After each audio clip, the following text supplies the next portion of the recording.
J'essayais de rester dans ma bulle et première entrée exceptionnelle, quoi.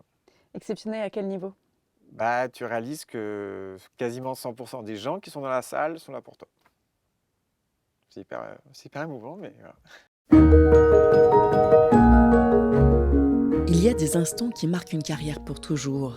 Des soirs comme celui où Karl Paquette fait ses adieux dans Cendrillon.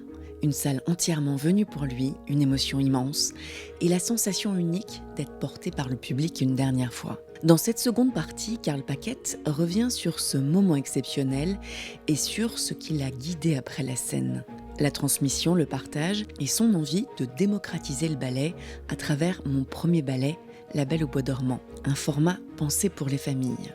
Je suis Myriam Selam, journaliste et passionnée de danse. Si cette vidéo vous plaît, n'oubliez pas de liker, de vous abonner et d'activer la cloche pour soutenir le podcast et ne rien manquer. Place maintenant à l'épisode où nous reprenons le fil de son histoire avant d'avancer pas à pas vers ces moments décisifs. Alors, on était arrivé au statut de coryphée qui avait été quand même assez important, qui en général n'est pas tant que ça.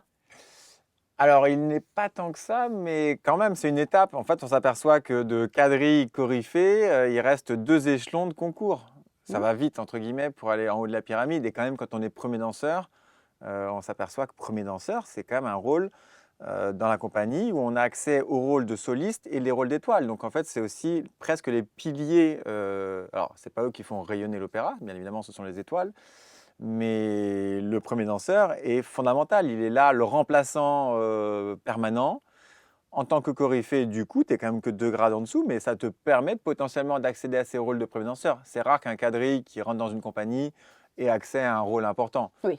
En général, il est coryphée, il a prouvé, il a montré des valeurs via certains petits rôles de corps de ballet, avec un concours aussi, parce qu'on voit vraiment à travers un concours de promotion, peut-être qu'on va y revenir sur ce fameux concours de promotion, on peut vraiment voir ceux qui perdent leurs moyens et ceux qui, au contraire, se transcendent et performent à l'instant T, au moment donné, sur 1 minute de danse, quoi. Et c'était un peu ton cas, non? Bah, sans aucune amertume, rien. Moi, c'est vrai qu'en tant que corps de ballet, je dansais que du corps de ballet. Je n'avais pas accès à ces petits rôles tout en temps en temps, où tu as un petit pas de 2 par-ci, même un petit pas de 4. Voilà, c'était pas ma place et c'était pas grave du tout. Donc, je me suis dit que la seule manière, mon seul moyen en tout cas de pouvoir montrer, et là où j'en étais convaincu, de mon potentiel, c'était en concours. Parce que là, j'avais 1 minute 30, moi seul, à égalité, même chorégraphie que tous les autres, et pour montrer, en tout cas, ou du moins essayer de faire la différence. Et tu faisais la différence comment? Par le travail. Donc tu disais la technique est 90%. La technique, ça s'entretient. Donc, Mmh. c'est vrai que travailler des entrechâssis, alors, les entrechâssis, hein, c'est vraiment d'essayer de croiser le plus possible les jambes en l'air, faire des manèges, faire des tours à la seconde, travailler la grande technique, à savoir les cabrioles, tout ce qui concerne en tout cas la technique masculine. C'est pas parce qu'on y arrive une fois que en fait c'est acquis. Bien évidemment qu'une fois qu'on a trouvé le cheminement, mais c'est quelque chose qui s'entretient et qu'on doit travailler tous les jours parce que ça fait partie, comme un pianiste qui va travailler, c'est ses gammes, c'est savoir la virtuosité du petit doigt qui va arriver à faire une montée d'octave rapide et haute, quoi. Voilà, c'est la même chose, quoi. Ouais, mais là on parle de concours, donc ça veut dire qu'il faut se distinguer des autres. Oui, mais en concours, il faut être très réaliste. On a travaillé pendant, je pense, 1 mois avant pour présenter le jour J 1 minute de danse. Donc, il n'y a pas un exploit qui arrive comme ça. C'est pas j'ai joué au loto et peut-être que j'ai gagné ce jour-là, quoi. Non, c'est si t'es pas bon, c'est pas avec la pression, les éclairages, le costume, tout ce qui va derrière que tu vas pouvoir être meilleur. Voilà. Donc c'est quelque chose que tu as préparé, dont tu connais les aboutissants, entre guillemets. Tu sais que depuis une semaine, tous les jours, les variations, comme tu l'as fait, c'est plus ou moins comme ça. Si tu as ce bagage en soi, en toi, qui est serein, parce que tu sais que techniquement, elle passe tous les jours, c'est à toi d'amener aussi ce petit plus artistique, Mmh. justement, qui va faire la différence, qu'on va se dire, qu'est-ce que tu as retenu de la classe des quadrilles hommes ou des coryphéums? C'est-à-dire le blond. On en Non, revient mais toujours au on va même. revenir au blond, mais Voilà, c'est de dire, ah bah ouais, non, mais quand même, là, il y avait une espèce d'aisance, il y avait quelque chose, il y avait aussi, pas juste, il est en concours, il est stressé, il était heureux d'être là, présent. Voilà, il y a tout un truc qui se passe, hein, clairement. Et je suis convaincu que, à travers une minute, on voit vite la différence. Sauf que, alors dis-moi si je me trompe, mais quand même quand tu es dans le corps de ballet, vraiment les premiers grades, il faut se fondre dedans. Il faut même limite pas trop se faire remarquer. L'idée c'est d'être c'est le corps de ballet qu'on voit et à partir d'un certain grade, l'idée c'est de voir effectivement les grands rôles. Il y a pour chaque danseur l'obligation d'être performant individuellement dans une performance collective. C'est hyper important. C'est-à-dire qu'on a ce devoir, alors on va prendre les signes, voilà, ça sera un peu plus simple. Il y a 32 signes en scène dans le lac des signes. Elles sont à la fois en ligne verticale, ligne horizontale. Et à travers ce schéma où les déplacements doivent être hyper précis, elles ont le devoir d'avoir les genoux tendus, les pointes, d'être sur leur axe, voilà, d'être musicales et de danser au mieux possible. Donc c'est là où derrière, si on se pose, nous, notre regard en tant que spectateur sur une danseuse, on va se dire waouh, quelle technique, quelle danseuse, quelle aura. Mais si on reste dans un environnement général de voir cette évolution de figure, parce que c'est de la géométrie beaucoup, la danse, et bien de se dire non, elle ne sort pas du lot. Mais si on va s'attarder sur elle, parce que un chignon, un regard, un visage, c'est ça aussi l'aura, et c'est ça qui est important, et c'est ça qu'on va retenir. Donc dans un corps de ballet, il ne faut pas forcément chercher à justement fondre comme le beurre, hein. Ce n'est pas le but, c'est d'être performant, mais pour un collectif. En tout cas, donc tu passes de Coryphée, après Coryphée, il y a Sujet. Alors je reste 3 ans, Coryphée. Ouais, c'est long, hein. Là, tu commences à être frustré, c'est ça? Il n'y a pas de frustration, parce que j'ai jamais vraiment été frustré. J'ai toujours considéré qu'il y en avait qui étaient largement meilleurs que moi et qui méritaient de danser. Moi, là où j'avais une petite frustration, c'est que je sentais qu'on ne me donnait pas cette opportunité, en fait. Je sentais qu'il y avait en moi un potentiel, des capacités qui étaient complètement inexploitées. Voilà. Parce que j'étais, vaillant, toujours présent, bosseur, je demandais qu'à apprendre. Et c'est vrai que malgré tout, quand tu as beau prendre les cours, prendre 2 cours alors que tu n'as pas de répétition et que tu vois les autres qui travaillent des rôles de soliste, parce que l'échange aussi intellectuellement, tu t'enrichis d'apprendre des anciens maîtres qui te transmettent un savoir. Mais tu sais pourquoi un tel l'a fait à tel moment, parce que les relations. Mais non, mais à ce moment-là, le prince, il pense pas du tout ça, parce que le prince. Et en fait, ça te permet aussi de grandir ce genre d'expérience. Voilà. Et donc moi, j'avais pas le droit à ça. C'est pas grave. Donc oui, tu es un peu frustré. Voilà.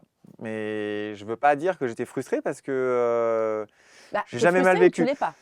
Parce que quand tu es frustré vraiment, en fait, c'est là où tu as du mal à avancer dans ton cheminement personnel de carrière, tu n'es pas bien dans ta peau, tu vas reculons au boulot. Moi, j'ai toujours aimé franchir la porte d'entrée des artistes. Tu peux être aigri et effectivement, là, tu viens avec une ressource qui est peut-être pas la bonne. Une ressource qui n'est pas la bonne. En concours, j'essayais à chaque fois de faire valoir mes capacités, mais quand il reste qu'une place, que tu te dis que tu n'es vraiment pas dans les favoris, du coup, tu te challenges aussi avec des variations qui sont peut-être au-delà de mes capacités, parce que j'avais encore que 20 et quelques années, j'étais encore assez jeune. Pas assez de... Maturité. Ouais, et encore pas assez de technique, parce que je pense que la technique, ça évolue et ça s'acquiert tout au long.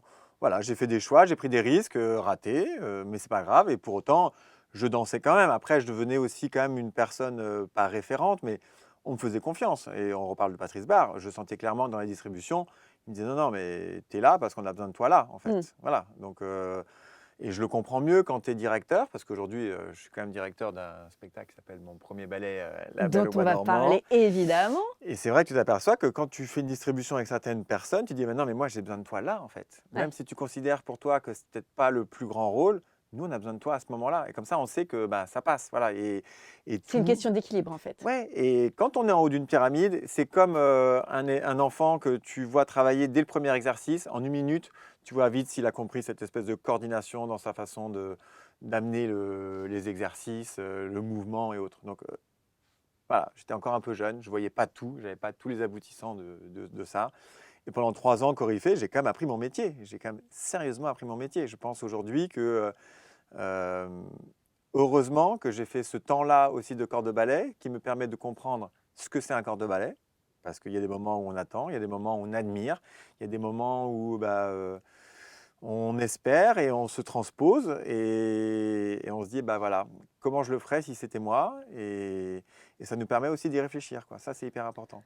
Quand on Et arrive tout de suite étoile, tout de suite trop tôt soliste, ouais, tu fais des erreurs et tu les fais en scène, les erreurs. Là, tu as le temps d'y réfléchir. ouais, et tu payes cher du coup. Bah, je pense qu'il y en a certains qui ont regretté d'avoir été nommés trop tôt, hein, et pour toute la pression qui leur incombait, quoi. Et entre vous, ça se passait comment? L'ambiance? Moi, j'ai pas senti de... Non, j'ai jamais été dérangé en tout cas. Voilà, c'est peut-être un métier où il y a un peu de concurrence, mais elle est gentille en fait. Elle est saine parce qu'on est là et on le voit dans le studio de danse. En fait, on voit qui travaille pas, et c'est rare, franchement, dans notre métier, que quelqu'un qui ne fasse rien et toutes les distributions et tous les meilleurs rôles. En fait, il y a une logique dans tout ça. Et plus tu es là, plus tu montres ta valeur aussi, plus on te donne ta chance. Donc, Ça, c'est une chose. Tu pourrais aussi très bien évoluer dans un environnement qui n'est pas très sain. l'environnement est sain pour moi à l'opéra. Mm. Il y a une direction, il y a des distributions. Tout le monde n'est pas heureux toute l'année parce que même moi, hein, j'ai aussi eu des moments où tu dis, ah bon, bah, ils vont être durs les 2 prochains mois. Voilà, il n'y a pas beaucoup à manger. Mais c'est pas grave. Après, tu prends ton parti aussi, c'est important. Tu t'organises, tu essaies de trouver des galas aussi à l'extérieur pour aussi t'enrichir, te nourrir à ce moment-là. Ou tu prends ton parti, tu dis, pendant 2 mois, voilà, j'y vais un peu plus doucement. Voilà, je vais aussi travailler sur d'autres projets, sur d'autres choses. C'est là où, enfin, c'est l'importance individuellement de savoir ce qu'on veut faire. Et puis, il y a aussi le classique, mais il y a aussi des créations et il y a aussi le contemporain quand on est aussi à l'opéra. Ouais, alors moi, c'est là où justement j'ai eu cette chance, c'est que j'ai très peu fait de contemporain. J'ai vraiment beaucoup dansé et beaucoup de classiques, et c'est ce que je voulais faire. Voilà. Après, il y a eu un moment donné où ma carrière, j'en ai fait un peu plus, et c'était bien, et c'était le moment pour accéder à ça. Trop tôt, ça m'aurait frustré de ne pas assez danser de classique. Et pourquoi? Parce Il y que a ça. j'adore le classique, j'adore Ouais. cette danse classique. Je trouve que c'est tellement fragile, tellement dur que même à 42 ans, quand je suis arrêté, je découvre encore des choses, quoi. Tu découvrais quoi? Comment arriver à faire les choses mieux encore? Ouais, c'est ça. Sauf qu'il n'y avait plus le physique, c'est dommage. Mais c'est pas grave, on trouve les cheminements, et aussi de travailler sur la transmission, l'enseignement pendant mes dernières années.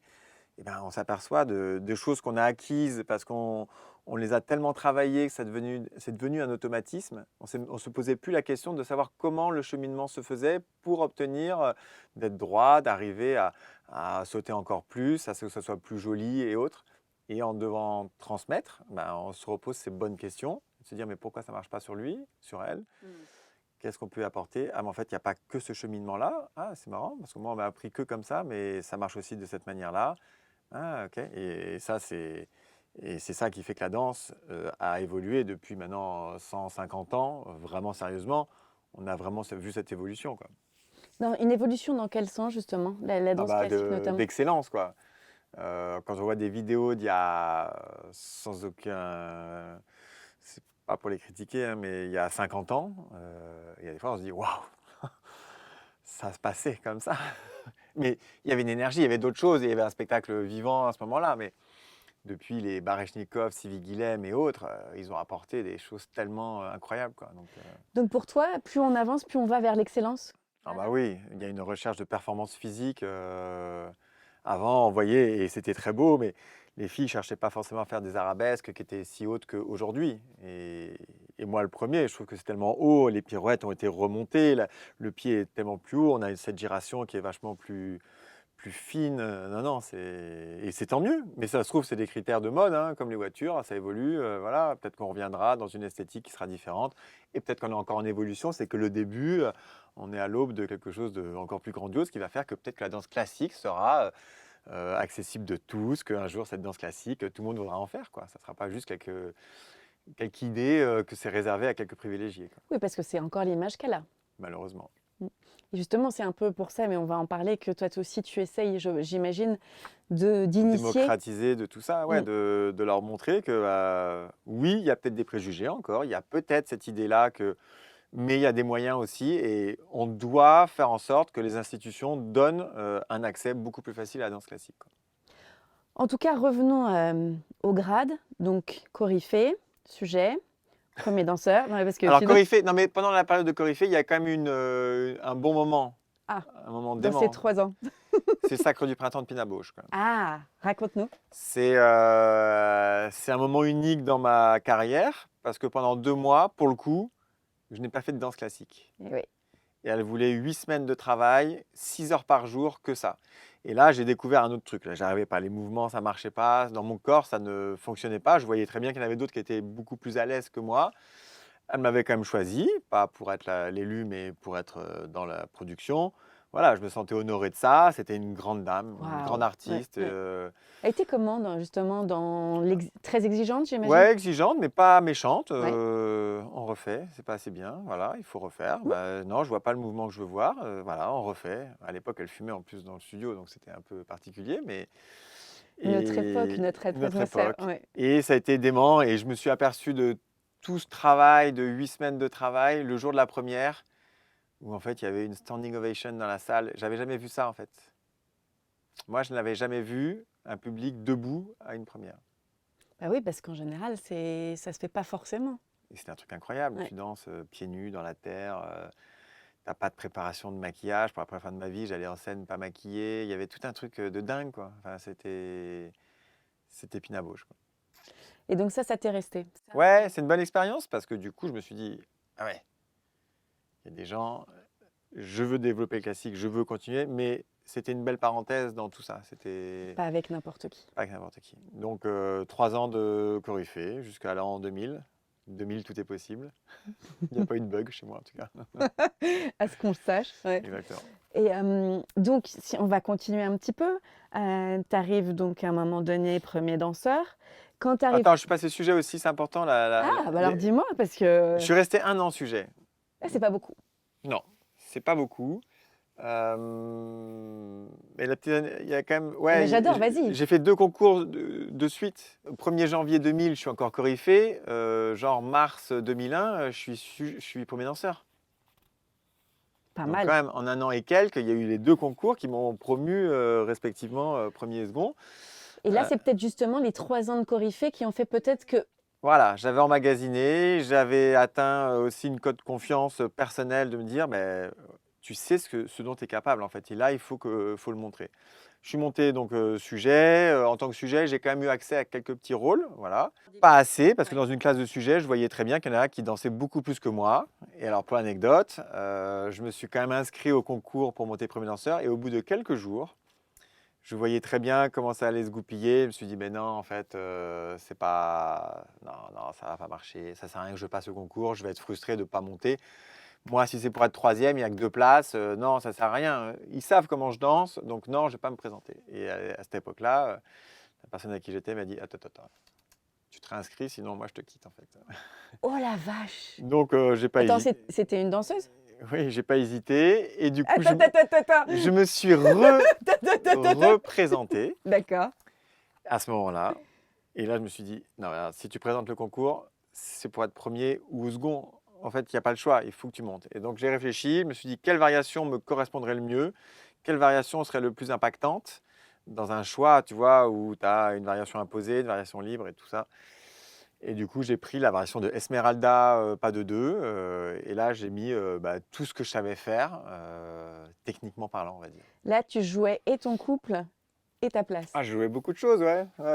Mais c'est ça le challenge, c'est ça qui est important.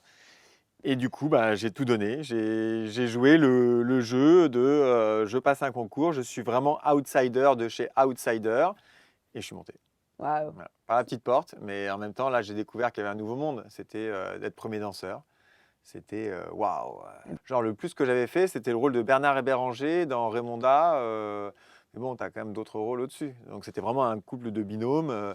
Ça, c'est le truc le plus important que j'avais fait, quoi. Donc, il y a eu un gros gap entre l'un c'était- et l'autre. C'était Super. énorme. Ah, c'était génial. Après, moi, j'ai tout de suite pris Attends. Et avec ta copine, du coup, elle est restée avec toi? Ouais. Parce que c'était On a ça quand même aussi. festoyé ça, c'était quand même. J'espère bien. Ok. Et pour te dire, même mes parents dans la famille, personne N'y n'y croyais? croyait. Mais oui, parce que j'avais tellement eu ce discours de bah non, de toute façon, je ne monterai pas. Et donc, c'était la bonne surprise. Comme quoi, effectivement, il faut te challenger un peu, quoi. À partir du moment où, de toute façon, je fais quelque chose, c'est que je crois à un résultat potentiel, en tout cas.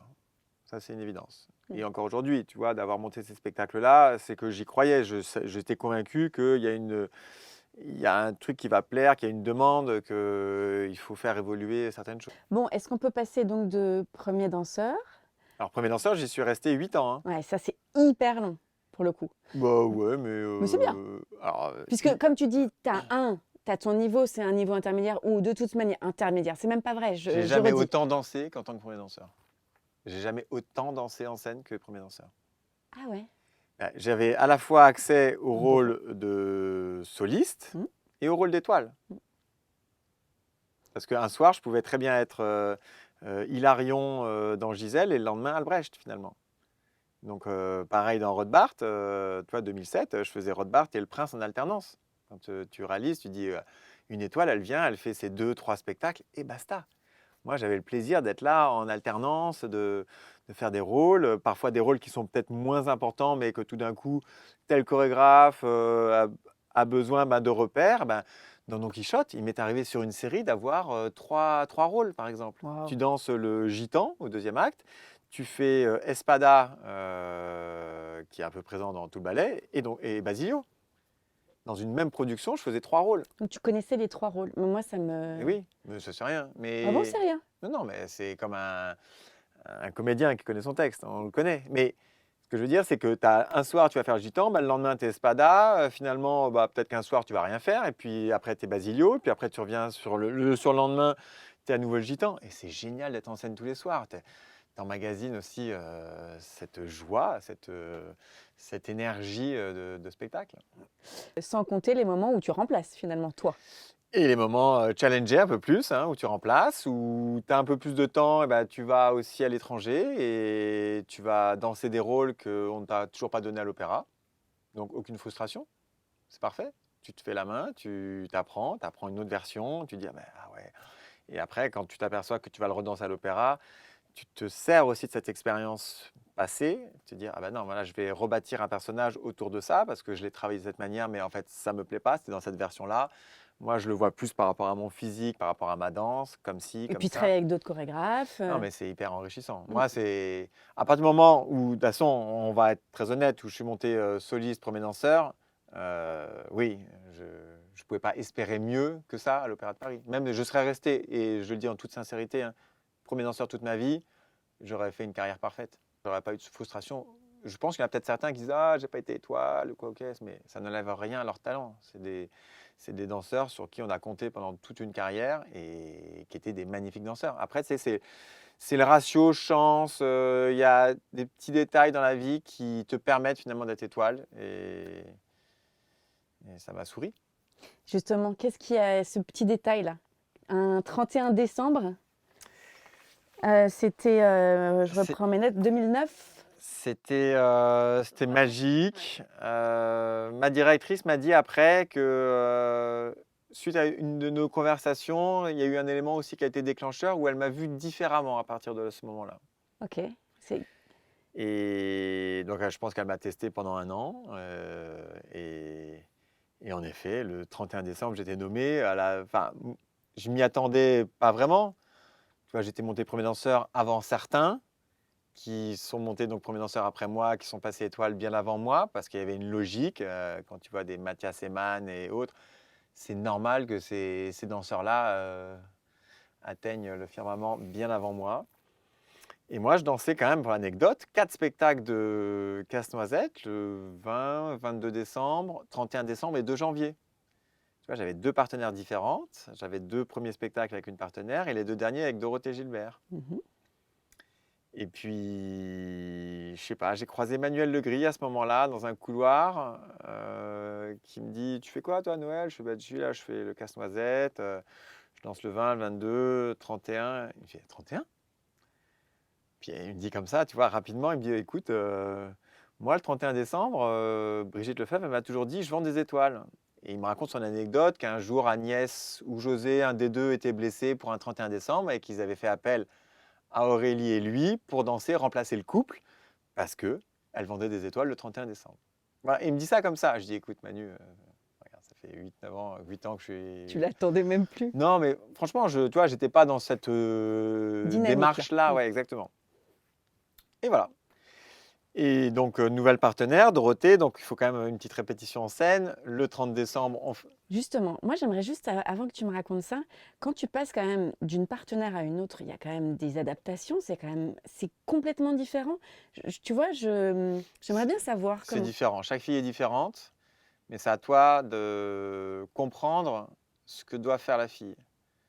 Moi, là, j'enseigne à l'école de danse aussi les cours de pas de deux, un petit peu.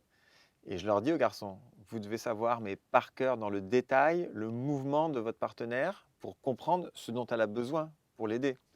Après, bien évidemment, il y a toujours des petits rajustements. Il y a certaines énergies, des filles qui ont une impulsion très rapide et autres. Moi, ce que j'aimais, c'était dans le contrôle. C'est-à-dire, je partais du principe qu'on était à deux à faire le mouvement. Enfin, je pars du principe qu'on est deux à faire le mouvement. Et qu'à partir de là, on a obligation de faire 100% de réussite dans un pas de deux. Il n'y a Ah oui. pas une erreur potentielle. Elle est censée le faire seule. Et moi, je suis censé l'accompagner pour être sûr que je lui soulage tout le mouvement et tout. Donc, il y a vraiment quelque chose, c'est de comprendre le cheminement, le bras, voilà. Ah, là, à ce moment-là, elle a un axe, elle a une jambe qui est un peu différente. Et on essaie de vite retrouver son axe. Et après, c'est juste, voilà, tu mets la bonne disquette. Ça se dit disquette encore, ça, aujourd'hui ? Le logiciel, c'est pas mal. Tu mets tu mets le bon disque dur et voilà, le bon cloud.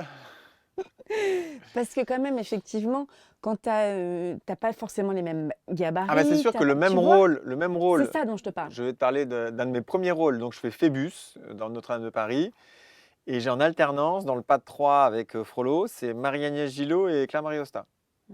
Donc c'est quand même deux physiques opposées. Voilà. Tu t'adaptes.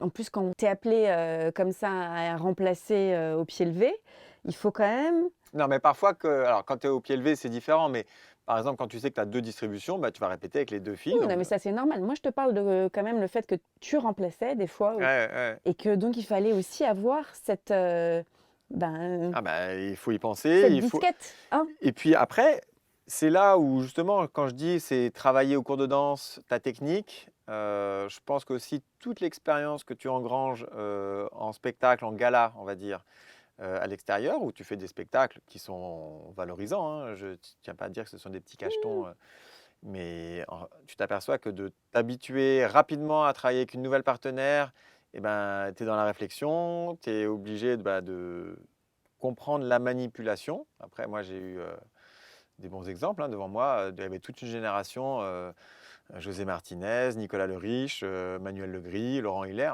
C'était tous des très très bons partenaires, quoi. Jean-Guillaume Barre. Enfin, voilà, on a eu une génération juste avant nous où ils savaient quand même faire danser leurs partenaires. Donc, tu vois, tu apprends en regardant aussi.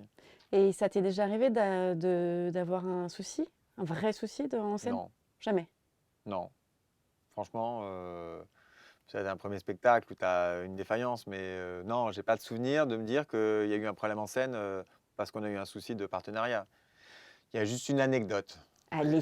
Allez, tu les aimes bien les anecdotes. Dame aux camélias, Ouais. donc tu vois, premier danseur. Ouais. Donc je fais pas Armand, je fais pas Desgrieux, je faisais Gaston. Parce qu'on est à la campagne et voilà. Et sur scène, il y a un pianiste qui joue et qui fait que des reprises de Chopin. Sauf que je ne sais pas pourquoi ce jour-là, il se plante dans une reprise. Et donc, il revient beaucoup plus tôt que ce qu'il devait faire. Et là, au bout de quelques notes, on est plusieurs à s'apercevoir qu'on n'est pas dans la bonne musique. Donc, panique sur scène, les gens ne savent plus trop quoi faire, mais c'est un peu la même musique. Donc, certains continuent dans leur cheminement. Et moi, je m'aperçois et je dis à ma partenaire, non, en fait, là, on est encore aux lignes. Là, c'est pas encore le carré. Donc, non, c'est pas le carré. Et là, je la vois qui se lance dans le carré et donc elle a une espèce de grand piqué arabesque où je suis censé lui tenir les bras dans le dos pour lui faire un penché en avant et je lui dis non mais j'y vais pas, je suis pas là et je la vois qui part piqué arabesque et là par terre, quoi. C'est pas vrai. Mais ouais, et en même temps, j'allais pas à courir au milieu de la scène, là, ça se voyait, mais je lui dis non, là, on n'est pas dans la bonne reprise, il faut repartir de avant. Mais tu peux parler comme ça sur scène? Bah, tu sais, t'as un Oui, c'est un peu orchestre, loin. ouais, Oui, t'as quand même, on parle comme ça, on chuchote. Non, mais oui. c'est pas la bonne reprise, Oui, là, c'est pas la oui. bonne. Elle l'a entendu, mais elle est quand même partie, je sais pas, et c'est une de mes plus grosses frustrations. Je veux dire, elle est quand même tombée parce que j'étais pas là. Après, je suis pas que responsable, mais voilà, c'est dur. Ça, c'est merdé quand même. En tout cas, il y a eu cafouillage. Ah, il y a eu cafouillage, c'est le pianiste qui a cafouillé, mais c'est pas nous. Là, pour le coup, il n'y avait pas que mon bazar, il y Bien avait sûr, plein de formations sûr. qui n'existaient pas. Tout d'un coup, après, bah, on est plusieurs à remettre tout le monde en place et le ballet a repris son cours. Les maîtres de ballet ont bien évidemment vu qu'il y avait bazar, mais après, ça, c'est la vie. Waouh. Et ça devait être compliqué. Après, tu arrives quand même. Ah bah, elle a rigolé, hein, parce que là, pour le coup, Ouais. je dis, écoute, je te l'ai dit que j'étais pas là. Oui, mais je sais pas, je me suis dit que tu serais quand même là. Elle espérait le sauveur, Je n'était sais pas pas. là. Tu n'as pas sauvé ce moment-là. Exactement. Donc, non, mais sinon, en général, non, j'ai plutôt eu, je pense, d'ailleurs, la bonne réputation. En général, les filles étaient quand même plutôt contentes, je pense, de danser avec moi et de savoir qu'elles pouvaient se reposer à ce moment-là. Et c'est important. Bah, c'est essentiel. C'est essentiel parce qu'effectivement, s'il n'y a pas ça, il Et peut. puis, je considère réellement qu'il faut une alchimie aussi quand tu danses avec quelqu'un. Moi, je suis très ouvert. Je pense que je suis très ouvert d'esprit, tout court. Et que même si c'est pas la personne avec qui tu as les affinités les plus proches au quotidien, mais tout d'un coup, de se retrouver dans le studio de danse, eh ben, tu aussi découvres la personnalité de la Mmh. personne, tu découvres ben, ce qu'elle peut apporter dans mon quotidien. Mmh. Parce que quand tu te mets à travailler un rôle pendant 5 semaines, 6 semaines, alors quand tu fais Roméo et Juliette, c'est un peu plus intime, on va être très honnête, mais un rôle comme Paquita ou autre, eh ben, tu découvres la personnalité de ta partenaire, bah, dans les bons et les mauvais côtés, hein, et bah, c'est à toi de prendre le meilleur, c'est tout. Donc, avec Dorothée, on en revient à Dorothée le 31 décembre Le 2020. 30, le 30, c'est ça que ça commence, le 30, c'est là que c'est important. Mmh. Parce que là, on se retrouve donc en studio avant à travailler, elle avait travaillé avec Mathieu Gagnon de son côté, et là, on se retrouve tous les deux. Et ça match, clairement. Dorothée, de toute façon, elle est très facile aussi à faire danser. Et on se retrouve à la répétition en scène. Et pour l'anecdote, elle me dit, écoute, Karl, je te donne l'info, c'est un peu bizarre, mais le service de presse m'a demandé d'être maquillée pour la répétition. Voilà, tu as le même sourcil que moi qui dit, ouais, bon, ok, on va arrêter de penser à ça, ça sert à rien. Elle me dit, voilà, je te donne l'info, t'en penses ce que tu veux. Elle me dit, mais moi, je trouvais ça bizarre. Voilà, elle me le dit en toute sincérité. Donc, tu vois, c'est elle qui ouvre le débat à dire, t'es peut-être nommé demain, finalement, on ne sait jamais. Ou le 2. Le 2. On ne sait pas. Tu vois, pour moi, c'est toujours une fin de série Oui. par défaut. Mais, et puis, le jour J, Nicolas Joël, directeur de l'Opéra de Paris, qui avait fait son AVC avant d'arriver, donc il y avait toujours une canne avec lui. Et avant le lever de rideau, j'ai la régisseuse générale qui vient me voir pour me dire, écoute, Karl, pour ton info ce soir, les saluts sont différents. Et là, je vois Dorothée qui me regarde genre, ah, tu vois, je te l'avais dit. Parce que Nicolas Joël va venir faire Oui, c'est pas pour toi. ses vœux C'est pas pour toi. le nouvel an. Bah oui, bah c'est normal. Et moi, je dis, bah, c'est normal. Logique. Je l'ai toujours vu ça. J'ai toujours vu le complètement. directeur qui vient en scène pour le nouvel an. On est d'accord. Et le spectacle se déroule. Le En spectacle plus, se il déroule. revenait après un AVC, etc. Donc Et c'était moi, logique. franchement, j'y ai pas pensé pendant le spectacle. Tu vois, à un moment donné, il n'y a pas un moment donné où je me suis dit, il faut que je danse bien ce soir pour être nommé. Tu vois, ça m'a jamais vraiment traversé l'esprit. À partir du moment où le spectacle commence, le lever de rideau, il a eu lieu. Là, je suis dans mon personnage. En plus, c'est Drosselmeyer. Tu vois, tu as le petit côté vieillot, magie, le truc. Et hop, ça se transforme en prince. Et ça déroule. Tu n'as pas le temps. Casse-Noisette, c'est pas si long que ça. Donc, il faut vraiment être dedans dès le départ. C'est sûr que je te cache pas que fin de rideau, voilà, tu dis, ah bon, on va voir si ça a lieu ce soir. Et en même temps, il est venu en scène et il a fait son discours. Et donc, pour moi, tant qu'il faisait son discours, bah, je me suis dit, non, ne va même pas penser à ça, Karl. En fait, ça n'a pas été ma démarche pendant toutes ces années. Il n'y a pas de raison que ça soit maintenant. Parce qu'après, tu peux nourrir de la frustration. Ah, j'ai pas été nommé ce soir-là, mais peut-être que ça va arriver un jour. Non. Et je me suis dit, ben non, le discours, il est très bien. Et je me suis encore de son discours qui voulait remercier tout le personnel de l'opéra. C'était logique. Néanmoins, je ne voudrais pas me livrer. Et là, j'ai compris que le discours tournait en fait. C'était Ça pour moi. bascule. J'avais plus de main parce que Dorothée me l'arrachait en me disant ah, ça y est. Et je ne voudrais pas me livrer à la plus belle des manières, voilà. Et sur proposition de Brigitte Lefebvre, voilà. Et là, tu dis ah ouais, c'est concret en fait. Il y a un truc, je suis étoile. Pourquoi tout d'un coup comme ça? Mais c'est merveilleux, hein, je ne suis pas en train de cracher dans la soupe, loin de là. 1er janvier, tu te réveilles, donc tu as fait un peu la fiesta quand même le soir, parce qu'en plus c'est un 31. Non, mais tout était sympa. Et je me souviens très bien de l'anecdote que j'ai mon fils aîné, Sacha, il a à ce moment-là presque 2 ans. Il aura 2 ans en janvier, quoi. Non, j'étais nommé quand? 2009, ouais. Ouais, 2009. 31 décembre 2009. Tout Ouais, à donc fait. en 2010, il aurait eu. Tu te souviens même pas de ta date? Si, mais entre 2009 et 2018, je Oui, confonds parfois un parce peu. que c'est là, c'est c'est tes adieux. Mais ça, on en parlera après. Et je prends un bain avec mon fils qui a 2 ans et je ne sais pas pourquoi il me donne un coup de boule, tu sais, les gamins qui ne se contrôlent pas. Et il m'ouvre l'arcade sourcilière, mais un truc de dingue dans la baignoire. J'étais limite comme ça, en train de dire à ma femme, je crois que je me sens pas bien. Mais vraiment, il m'avait ouvert l'arcade, quoi. Alors bon, ça s'est refait tout Bon coup seul. de boule quand même. Je me suis dit, non mais je peux pas, le 2 janvier, le lendemain, dire je ne peux pas danser, alors que j'ai jamais eu une défaillance, quelle qu'elle soit, quoi. Donc non, voilà, j'étais là le lendemain avec l'espèce de sparadrap, le truc. Oui, on a parce que tout tu n'es pas camouflé. obligé de te faire recoudre. Tu as eu un espèce de Ouais, un truc. voilà, c'est un petit truc léger, mais quand même. Superman était mais- là. mais Tout va pas bien. anodin le Ouais, truc, tu quoi. m'étonnes. C'est drôle. Ouais, c'est drôle. Et le 2 spectacle, donc le deuxième avec Dorothée, là j'ai pris conscience que j'étais danseur étoile. Parce que quand j'étais petit, et je me suis dit, mais moi si je veux venir à l'opéra, c'est pour voir danser des danseurs étoiles. Et quand tu rentres dans le ballet, en fait, tu n'as qu'une ligne de mire, c'est les étoiles. Et tu les vois, les premiers danseurs, tu les vois, les sujets. On en a eu de notre génération juste avant, des danseurs qui étaient sujets, mais qui dansaient mais extrêmement bien. Ils n'avaient juste pas la bonne taille, le bon timing pour eux, parce qu'il y avait une génération de danseurs qui étaient aussi en place. Et ben, quand il n'y a pas de place, il n'y a pas de place. Qu'est-ce que tu veux? Je crois que pendant des années, il n'y a pas eu de concours de sujets, parce qu'il n'y avait pas de place, pendant 5-6 ans, un truc comme ça. Donc non, je me suis dit, bah, ce soir, là, c'est moi, en tant que danseur étoile, je vais danser le rôle de Casse-Noisette, mais tout le monde va me regarder parce que je suis l'exemple à suivre. Et là, c'est là que tu te rends compte de la pression supplémentaire. C'est juste ça la différence. Et J'ai toi, pas mieux dansé, hein. ouais, t'as pas mieux dansé. Non.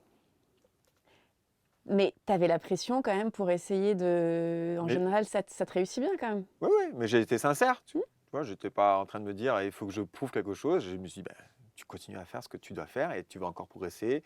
Et peut-être que la façon de travailler en tant qu'étoile te permettra d'être plus performant encore. Et ce qui a été la réalité, tu t'aperçois quand tu es étoile, finalement, tu as tes répètes à toi de soliste qui sont complètement façonnées que pour toi, Autonome. autonome. Tu n'es pas premier danseur en train de récupérer la fin d'un bout de répète par-ci ou d'être à 18h le soir où c'est un peu plus compliqué, quoi. Voilà, c'est juste ça la différence, quoi. Et donc, toi, par rapport à toi-même, parce que donc, à t'entendre, il y a quand même le regard des autres qui change, très clairement. Oui, mais que tu digères très vite. Ok. Au bout de combien de temps? Genre, au bout d'un mois, ça y est. Non, au bout de 2 jours, quoi. À ce point-là. Bah, oui, j'ai jamais changé, moi. Moi, j'ai toujours considéré que j'ai resté Karl Paquette. J'ai pas commencé à snober les gens à l'entrée des artistes. Je restais le même. Merci, parce que pendant 2 mois, on m'a félicité à corps et âme, à tort et à travers, parce que j'étais devenu danseur étoile, mais parce que c'était le fruit de tout ce travail qui aboutissait, c'est tout. Qui payait. Moi, j'ai pas changé, je suis resté moi-même. Et quand il y avait besoin d'aider quelqu'un, je restais là, dans le studio. Est-ce qu'il y en a qui changent un peu? Je sais pas. D'accord. On comprendra ou pas. Non, mais c'est important d'être. Mais c'est fondamental. Et c'est ce que je dis franchement à tout le monde. T'as beau avoir fait le meilleur spectacle la veille au soir, ça sera jamais pareil le lendemain matin. Tu restes face à ton destin et chaque jour est différent. Il faut rester humble, de se dire ça sera pas pareil demain. Ça c'est sûr. Oui, mais tu as quand même des bases qui sont solides, qui te permettent d'une Bah, certaine facilité. la base qui est solide, c'est parce que tous les jours tu vas te remettre en question à la barre, au cours de danse. Sinon, crois-moi, hein, quand je reviens de vacances, Tu vois la diff? c'est pas joli. J'aimerais bien voir. Mais oui, non, mais c'est normal. Oui. Ton Mais corps, c'est une machine que tu dois entretenir, quoi. Tu dois la huiler, tu dois vérifier, vérification tous les jours. En tout cas, là, quand tu es devenue étoile, il y a quand même donc les rôles qui changent, comme tu disais. Tu vas un petit peu peut-être aussi, ta danse va un peu changer parce que tu as des répétitions et un travail peut-être un peu plus approfondi. Il y a ça c'est une vraie qualité, Mm. une vraie chance. Après, tu arrives dans une phase de ta carrière et de ta vie où j'ai été quand même nommé à 33 ans, C'est bien, à l'âge du Christ, hein, quand il est mort. c'est ça. Et il te restait 9 ans. Il me restait 9 ans. Et à 33 ans, déjà, tu sens, sans aucune péjorativité, ça se dit ça, ouais, que bah, physiquement, t'es plus comme à 25. Déjà. Déjà. Ça ne veut pas dire que tu es sur la descente. J'ai jamais voulu me considérer comme ça, mais tu sens bien que à 18, 20, 25 ans, il n'y a pas de limite physique, enfin pour ma part. À 33 ans, il n'y en avait toujours pas, mais je sentais que bah, Tu récupères moins bien. il y avait des choses qui mettaient plus de temps. Et le paradoxe absolu, c'est que malgré tout, tu continues de progresser parce que artistiquement, tu es en pleine maturité là. Il y a un truc qui. As emmagasiné tellement de choses dans toute ta vie précédente que tout d'un coup, tout est là pour te servir au bon moment. Donc c'était parfait. Et c'est là que je réalisais que j'aurais été nommé plus tôt. Ça n'aurait pas été forcément bien pour moi parce qu'il y avait des choses où je me serais clairement planté. Il y a des choses qui n'auraient pas été performantes. Et je pense que quand tu vis mal un spectacle parce que on te dit ce rôle-là n'est pas fait pour toi, ça ne doit pas être simple à gérer le lendemain matin.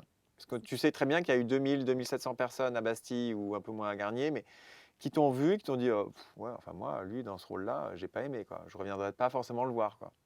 Tu vois, c'est des petits moments où tu te dis, pour ta confiance personnelle, moi, il n'y a pas eu un moment donné où je me suis dit, j'étais pas à ma place. Parce que j'attendais et j'avais peut-être moins de responsabilités, mais là, je les avais et j'étais en pleine conscience que tous les rôles que j'avais jusque-là dansés allaient me servir pour tout ce que j'allais découvrir avec des créations, avec des rôles que j'avais vus, revus et re-revus sans avoir jamais dansé. Donc j'avais dans le studio de danse, emmagasiné, retenu, parce que j'ai quand même une bonne mémoire, ça aussi c'est une qualité, je pense, en tant que danseur qu'il faut avoir, toutes les corrections de ce que j'avais entendu avant. Ça, je les connaissais.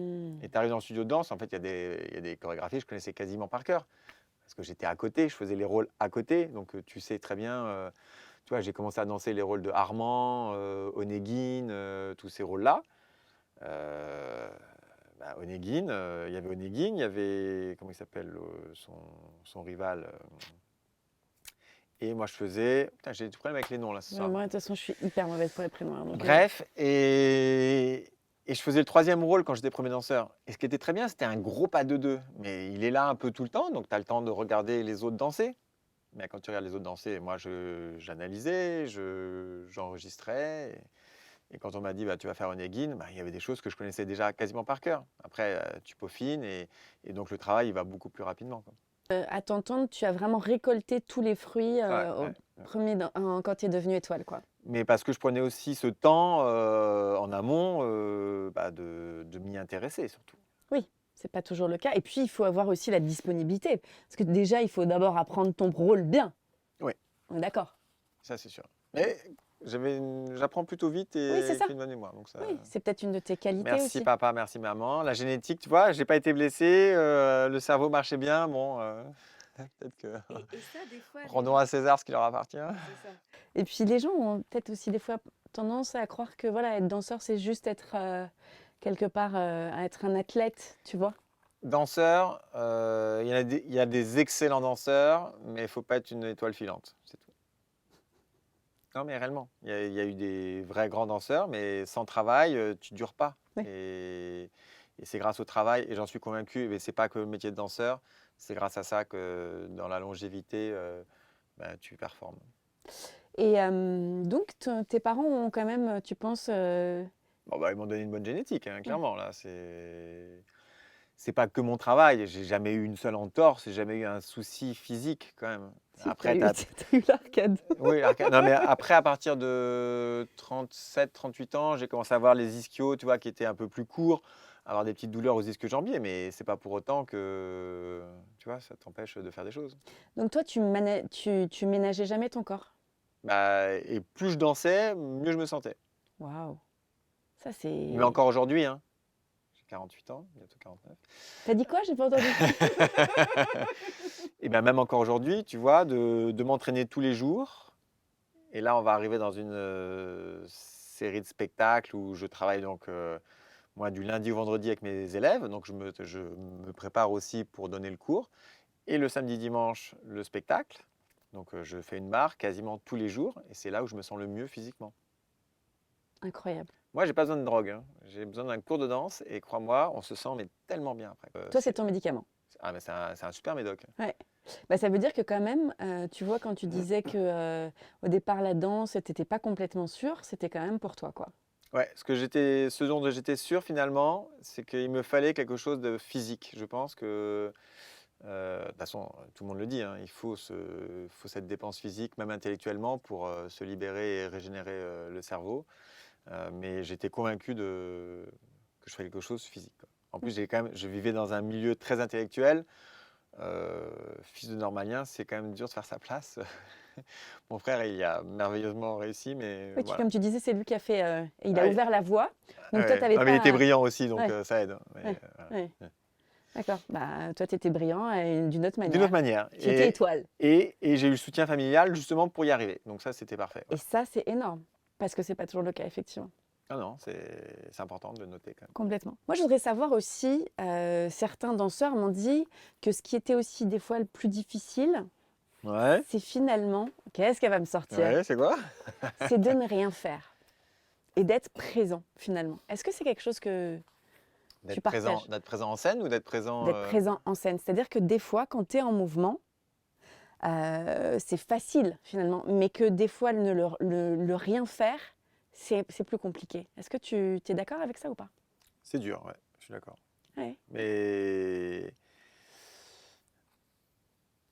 j'ai réalisé ça en 96, je crois. C'était la première fois que je dansais Petrouchka, par exemple. Mhm. Un ballet qu'on ne reprendra plus jamais, bien évidemment. Et je faisais le rôle des cochers. Donc c'est un truc de rue, tu vois, ces trucs un peu russes. Et là, on me demandait de faire donc les cochers. Les cochers, c'est des danses un peu de caractère russe, ce qu'on avait bien travaillé à l'école de danse, hein. Pour le coup, ça, c'est des danses que j'avais Danse de travaillées. caractère, oui. Mais avec un personnage où les mecs sont un peu bourrés en scène. Mais va faire le mec bourré à 18 ans, 19 ans, quand t'as pas vraiment picolé encore, que tu sais pas ce que c'est d'être bourré. En fait, tu es un peu léger. Et je me souviens très bien de Fabrice Bourgeois, qui était encore danseur à ce moment-là, et qui m'avait montré juste par un mouvement simple comment, tu vois, tu as froid et en même temps tu es un peu bourré et tu as une espèce de décorrélation entre tes bras et tes jambes parce que tu n'arrives pas à... Voilà, tu réalises mieux après. J'ai jamais vraiment été bourré dans ma vie, hein, donc je ne peux pas vraiment en parler de ça, mais ouais, je voyais très bien le mouvement, ce qu'il expliquait, et tu te dis, ah ouais, en fait, c'est des choses simples, mais Pas ok, si c'est évident. pas si évident que ça. Tu as l'impression que le plus dur, c'est de faire 2 tours en l'air. Non, c'est juste d'être lourd en scène, d'avoir du poids en scène. Et j'ai réalisé ça très bien quand, pour la première fois, j'ai fait le rôle de Hilarion, donc dans Gisèle. Mhm. Il ne se passe pas grand-chose dans ce rôle. Enfin, si, il se passe énormément de choses, pardon. Mais en danse pure, voilà, il a 6 sonnes coupées assemblées 3 fois, une série de déboulés et basta. Tout le reste, c'est que de la pantomime, que de la mise en scène où tout d'un coup il rentre et il réfléchit. Il faut que le public voit qu'il réfléchit, que tout d'un coup dans sa réflexion il a « Ah, je me souviens d'un truc, ouh, je crois que j'ai compris » et en même temps il y a, je sais pas, 15 secondes, quoi. Donc il faut être bon. Et d'être en scène, de rien faire, de prendre l'espace. Et mais ça, je l'ai appris justement avec ces rôles-là, où tout d'un coup, moi, ça se dit, je kiffais d'être en Je scène peux tout dire ici. comme ça, à rien faire. Rothbard, par exemple, c'est un Mm. rôle merveilleux pour ça. Parce que tu es là en scène, tu es que dans la mise en scène, où j'expliquais justement que tu déranges ce gamin qui veut faire son rôle. En fait, d'être là et de prendre la scène, de comprendre, de te mettre, de donner de l'importance sans être vraiment important, mais en même temps, tu es important. Et en même temps, c'est à toi de le meubler, c'est à toi de trouver un personnage, à toi d'attirer l'attention, le regard, plein de choses. Non, c'est très riche, au contraire. Et ton moment où tu as été complètement emporté, j'ai envie de dire même enivré pour le coup. Roméo et Juliette, 2005. Ah, ça vient tout de suite. Ouais. Alors, Bah, c'est l'un des plus grands rôles que j'ai fait. Aussi parce que c'était l'un des rôles qui m'a fait le plus peur. Parce que physiquement, et à l'époque, c'était une réalité. J'avais encore jamais fait le rôle de Roméo comme ça.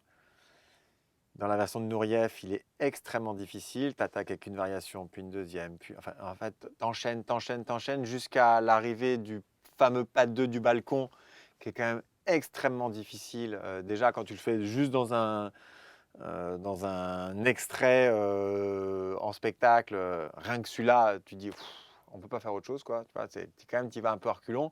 Ça, c'est juste le premier acte. Ouais. Et le deuxième acte, tu as tous les trios avec Benvolio, Mercutio, le mariage, le combat à l'épée et autres. Puis le troisième acte, avec le pas 2 encore de la chambre, le combat avec Paris, la mort. Enfin, c'est hyper costaud. très D'ailleurs, dense. c'est l'un des seuls rôles du répertoire masculin où le nom de ton rôle est dans le titre. Oui. Ça ne s'appelle pas Jean de Brienne, ça s'appelle Raymonda, ça ne On s'appelle est pas d'accord. Albrecht, ça s'appelle Gisèle. Donc là, tout d'un coup, c'était quand même Roméo et Juliette. Et là, pour le coup, Roméo a vraiment la part plus belle que Juliette. Il a encore plus à danser, et elles en sont conscientes, les filles. Donc ça me faisait peur, parce que j'avais peur de ne pas arriver au bout physiquement de ce ballet. Hmm. Ouais. Et donc, C'était l'inconnu. 2000, t'as dit 2005 ou 2008? C'était 2005. juillet 2005. Waouh, tel jour? Ben, j'ai dansé, alors non, j'ai dansé 3 fois avec Agnès Le Testu, qui était une merveilleuse partenaire et qui m'a vraiment bien accompagné justement parce qu'elle était très à l'écoute de faire en sorte que tout se passe au mieux, quoi. Elle avait déjà dansé avec Laurent Hilaire avant moi. Et là, moi, je découvrais le rôle. Donc, non, c'était super. C'était un très, très bon moment et très intense, quoi. Et pourquoi je parle de ce Roméo et Juliette? Parce que c'est la première fois que je mourais en scène. C'est pas simple de mourir en scène. Pas parce que j'ai pas envie de mourir en scène, c'est pas l'image que j'ai envie de donner, ça je m'en fous. Mais de bien mourir en scène, c'est dur. On te l'apprend quand même à un moment donné, non? On te l'apprend en faisant des pas de danse. Ouais, ouais. C'est là que j'ai réalisé justement la quintessence de ce que ça représentait mon métier. C'est qu'à la fois on était danseur, à la fois on était aussi acteur, qu'on avait cette chance réellement de côtoyer tous ces arts réunis. Et pour moi, tout est réuni dans Roméo et Juliette. Et donc ce jour-là, tu as eu l'impression de bien mourir. J'ai essayé de mourir au mieux, hein, quand même. Non, oui, tu meurs, mais ouais, c'est prenant, quoi. Tu sors pas de ce spectacle Indemne. indemne parce que tu vis aussi des grands moments en scène avec ta partenaire. Mm. Tu es quand même amoureux en scène. Mm. Enfin, et en étant amoureux en scène, on t'apprend à faire un bisou en plein pas de deux du balcon où tu es essoufflé, mais tu ne rêves que d'une seule chose, c'est t'asseoir et respirer. Et là, tu es en train de faire un bisou. Et dans ce bisou, ben, c'est un élan pour un nouveau coupé-jeté, porté, détourné, remis dans tous les sens. Et là, tu dis, ça va jamais s'arrêter, quoi. Et en même temps, on t'apprend que le bisou, il faut respirer d'un autre côté pour pas que le public le voie. Mais en même temps, il faut que ça paraisse un vrai bisou langoureux, amoureux. Et en même temps, tu te sépares, ben, tu as juste un petit peu de bave. C'est hyper romantique ce que je raconte, tu vois. Mais c'est la réalité, en Bien fait. sûr. Ouais. Et c'est génial. Et donc ce moment, tu t'es dit, j'adore ce moment. Roméo, c'est un chef-d'œuvre absolu, quoi. Ouais, mais pour toi. Ouais, ouais. Et encore aujourd'hui, tu vois, c'est ces bons moments qui me reviennent, quoi. Ouais. Et pourtant, j'ai adoré mon premier 3 actes, Bayadère. J'ai adoré danser Don Quichotte. J'ai adoré faire Rothbard, Le Prince. Il y a plein de choses qui me sont chères. Mais Roméo, j'étais devenu aussi acteur. Il y a une part de moi, Claude Bessier m'avait dit, c'est pas que de la danse, Karl. C'est aussi interpréter, quoi. C'est un... Mais quand tu interprètes Bayadère, c'est plus simple. Moi, je pensais que tu allais me dire justement Bayadère. Ouais, Bayadère, c'est mon premier 3 actes, donc c'est un moment qui restera gravé. Il y a des étapes, hein. 2001, Bayadère, 2005, il y a le rôle Roméo. de Roméo. Basilio, je l'ai fait beaucoup, tu vois, je l'ai fait de 2002 à... Non, pas 2002, si 2002 à 2017, quand même. Pendant 15 ans, j'ai fait Rothbard et Basilio, je me suis acharné sur ces rôles-là, ouais. Mais je ne regrette pas, au contraire. Franchement, c'était génial, quoi. Et est-ce qu'il y a des moments où tu te sens complètement emporté dans ces moments-là? C'est quoi? Tu te sens quand je te parle vraiment de... Tu es dans un état second ou pas? Ça t'est Non, déjà j'ai arrivé? jamais été dans un état second. J'ai toujours été très conscient de ce que je devais faire, mais au contraire, il y a une vraie montée d'adrénaline qui te permet d'aller au bout, quoi. Réellement, quand tu pars pour Roméo, enfin, j'aimerais bien en parler avec d'autres mecs et de savoir comment eux, ils l'ont vécu, mais il y a un vrai défi physique, un vrai challenge avant de lever le rideau, quoi. De se dire, il faut être prêt, quoi. Et vous en parlez pas justement, c'est étonnant ça. Non, c'est vrai que j'ai jamais trop parlé de ce rôle-là. Parce que quand même entre vous, j'imagine que c'est Mais non, important. parce que quand tu fais Roméo, tu es seul dans le studio à tout travailler. Tu te Mm. retrouves juste Mm. dans les trios avec Benvolio, Mercutio, qui ne sont pas forcément eux aussi en train de le faire. Moi, par exemple, je faisais à la fois Roméo et Benvolio en 2005. Oui. Et en même temps, je faisais le songe d'une nuit d'été dans un autre contexte. Alors ça, c'était à Bastille. À Garnier, il y avait le songe, je crois, en même temps, de John Lemeyer, où je faisais un ou deux rôles. Donc, en fait, tu as une charge de travail énorme. Énorme. Tu disais que tu es resté finalement 9 ans. C'est quand même long déjà. Donc, Ouais, c'est bien. Je suis resté 17 ans soliste. Ça, c'est énorme. énorme. C'est énorme. Pour le coup, c'est même... Et sans me lasser, surtout. Oui, c'est ça. Par exemple, tu vois, un an avant mon départ à la retraite, je me suis challengé moi-même personnellement et j'ai fait Basilio. Mm. J'ai fait Basilio, j'avais 3 à 4 spectacles, je sais plus, c'est pas rien, c'est Mm. pas juste je me lance pour un spectacle et puis advienne que pourra. Et ma partenaire, Amandine Albisson, la pauvre, qui s'était blessée, genre, parce qu'on a travaillé un 1er janvier, tu vois, on s'était quand même fait chier à travailler un 1er janvier pour être performant pour le 2 et le 5. Finalement, le 2, elle ne pouvait pas danser, donc je redansais avec ma partenaire de mes premiers spectacles. Et comme elle ne pouvait pas tout assumer, le 5, Aurélie Dupont m'avait dit est-ce que ça te va de danser avec Valentine Colassante, qui était remplaçante du rôle? Je dis ok, donc on a travaillé pendant 2 jours, tu vois. Elle connaissait mais les manipulations, c'est quand même 3 actes, il y a quand même pas mal de pas de 2 et autres. Et c'est un bon moment parce qu'elle a été nommée étoile ce soir-là. Mm. C'était mon dernier Basilio, c'était son premier Kitri. Elle s'est lancée, elle est allée sur scène, tu vois. Quand tu sais que c'est son dernier grand rôle, entre guillemets, je ne savais pas encore comment ça allait se finir avec mes adieux. Bien évidemment que je te prépare pour Cendrillon, mais Cendrillon était moins lourd physiquement que Basilio, donc je savais que c'était mon dernier grand rôle physique. Et elle s'est lancée sur sa première variation, première entrée, avec une énergie de dingue. En même temps, elle avait la fougue de la jeunesse. Moi, j'étais quand même un vieux, mais j'essayais de faire le petit jeune. Et je me suis dit, ce soir-là, il se passera que des bonnes choses. Et elle a été nommée au bout du compte. Et elle me l'a dit, après, le doigt qu'à elle, hein, elle m'a dit, mais j'ai aussi bien dansé parce que tu étais derrière moi. Ah, ça, c'est un des meilleurs compliments, non? J'ai pris ça comme un vrai compliment. Et du coup, il y a un truc avec Valentine... pour moi, voilà, qui est indissociable, quoi. C'est pas grâce à moi qu'elle a été nommée, pas du tout. Mais j'étais là, je n'ai pas eu beaucoup de nominations dans mes mains et elle l'était, quoi. Donc C'est même ça me chouette. touche d'autant plus, quoi. Ouais, ouais. Et dans tous ces rôles-là dont tu parles, notamment donc de Roméo, est-ce que toi, tu pioches un peu pour dans ta vie? Est-ce que ça a un impact ou pas du tout? Ou tu arrives complètement à te dissocier?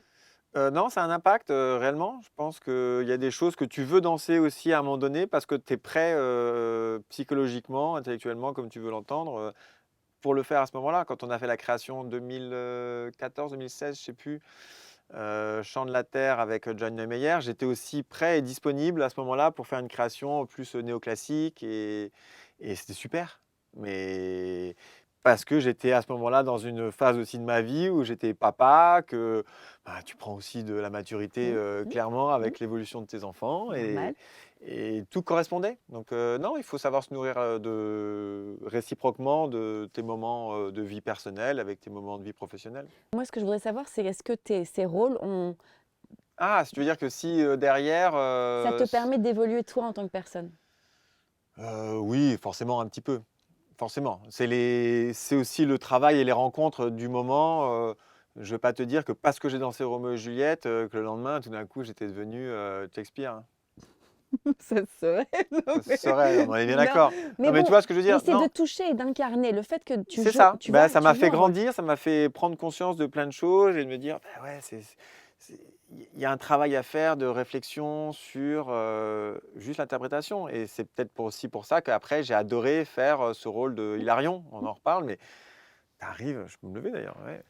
Tu arrives et tu fais rien et tu es là en train de réfléchir. Et il faut leur montrer quand même que. Ah ouais, mais il a fait ce mouvement-là. Tu vois, c'est que des petits trucs. Et ça t'aide. Ouais. Bon, il faut qu'on avance. Janvier 2018, nomination de Valentine, 5 janvier 2018. Voilà, donc bientôt, tu sais Un an plus tard, une étoile naît et une autre disparaît. C'est comme les volcans d'Auvergne. sauf que tu le savais. T'as Ah, la je savais date. que c'est le 31. Ouais. Toi, tu as la date. Et Contrairement le à seul l'autre. truc qui tout d'un coup est différent dans ma vie, c'est que j'ai un rétro-planning. J'ai plus un planning où on ne se soucie pas du lendemain. Là, il faut que je sois performant le 31 décembre. Et C'est-à-dire- surtout qu'Aurélie, Stéphane Lissner, veut une grosse soirée. Et donc, il a dit que le 31 décembre, à Garnier, il y aurait les 300 ans, je crois que c'était ça, la grosse soirée de l'Institution Opéra de Paris. Non, c'est 350 ou 300, je ne sais plus, il y Mm. avait une histoire comme ça. Et les 30 ans de l'Opéra Bastille. Donc, Garnier, grosse soirée, et Bastille, grosse soirée pour annoncer les 30 ans. Donc, sauf que ma soirée a été diffusée sur Arte. Le truc un peu improbable, quoi. Karl Paquette, tout d'un coup, diffusé en live à la télé. Il n'y a pas que Karl Paquette, mais... Mais non, mais quand même, Mm. pourquoi moi, plus qu'un autre, quoi. Et donc ça, c'est chouette. Tu le prends comme un... Ah bah, je le prends comme un vrai challenge, là, pour le coup. Je me dis, mais moi, j'ai toujours dansé tous les spectacles en ne me souciant pas du lendemain. Et là, je me souciais de Une 31 soirée. décembre. Ouais, d'une Ouais. seule soirée. C'était hyper étrange. Et puis, c'est la fin de quelque chose, surtout. Au-delà de ça, Ouais, la tu vois. fin, tu la réalises vraiment le jour J. Hein. Ah, pas avant. Non, pas avant, parce qu'avant, j'étais encore dans le travail. Donc, Oui. en fait, tu es dans cette démarche de. Bah, il faut être bon le jour J. Les spectacles d'avant sont bien passés, mais ce n'est pas parce qu'un spectacle s'est bien passé qu'il va bien se passer le 31. Et le matin, là, pour le coup, c'est une déferlante d'émotions. Hein. C'est un truc de dingue. J'ai d'ailleurs coupé mon téléphone à un moment donné précis de la journée, parce que je me suis dit, là, il faut que tu te préserves aussi de ce qui se passe autour de toi, quoi. C'est-à-dire que tout le monde vient. Donc, tu sais que tout le monde va être là, présent le jour J. Tu fais l'inventaire de ce que tu as quand même amené à l'opéra, donc par les messages que te rendent tes collègues, tes amis, ta famille et des fans parfois. Enfin, c'est juste ça, tu te dis, ah ouais, en fait,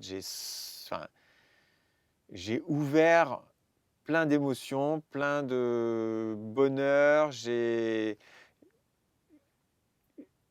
permis en tout cas que l'opéra rayonne pendant une période, pas que grâce à moi, mais j'ai participé à ça et je ne me rendais pas compte parce que moi j'étais dans l'action, j'étais dans le plaisir aussi personnel, parce que je ne vais pas le cacher, moi j'avais le plaisir à être en scène, je me souciais parfois plus de moi que du spectateur, c'est une réalité, mais je sais qu'à travers mon plaisir, ça allait C'est exactement forcément ça. transpirer. C'est exactement ça. Mais là, je réalisais tout ce que ça avait pu impacter, en tout cas autour de mes proches et des collègues et du public et tout ça. Tu as quand même eu, comme tu disais, les fans, tu as dû Ouais. les avoir quand même un peu avant.